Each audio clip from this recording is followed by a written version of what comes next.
என்னடா புரட்டாசி மாசத்துல இவ வந்து 1 மாசம் நான்வெஜ்ஜே எடுக்க மாட்டேன்னு சொன்னா, இப்போ உட்காந்துட்டு முட்டை உரிச்சிட்டுருக்கான்னு பார்க்குறீங்களா? அது என்னன்னா, நமக்கு காலமும், நேரமும் நமக்கு எல்லாமே ஒரே மாதிரி இருக்குன்னு சொல்ல முடியாது இல்லையா? நான் ஆல்ரெடியே போன வீடியோல சொல்லியிருப்பேன், என் ஹஸ்பண்டுக்கு உடம்பு சரியில்லன்னு சொல்லிட்டு.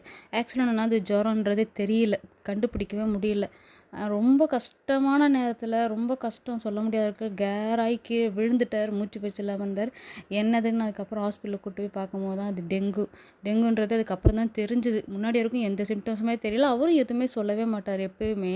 அது ரொம்ப கஷ்டப்பட்டு டெங்குன்றத கண்டுபிடிச்சதுனால, டாக்டர் வந்து கண்டிப்பா முட்டை குடுக்கணும் டெய்லியும் அவருக்கு அப்படின்னு சொல்லிட்டாங்க. இதில கொடுமை என்னன்னா, என் பையனுக்குமே ஜுரம். என்னன்னா அவனுக்கு டெங்கு இல்ல.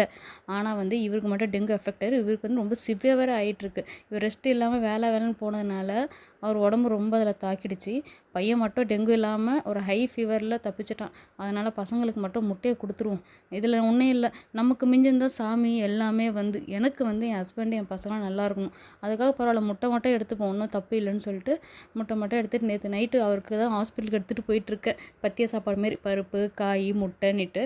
இப்படி தான் லைஃப் ரொம்ப கஷ்டம் போது. அடுத்த வீடியோல டீட்டெயிலா சொல்றேன். இன்னைக்கான வீடியோல தான். பாய்.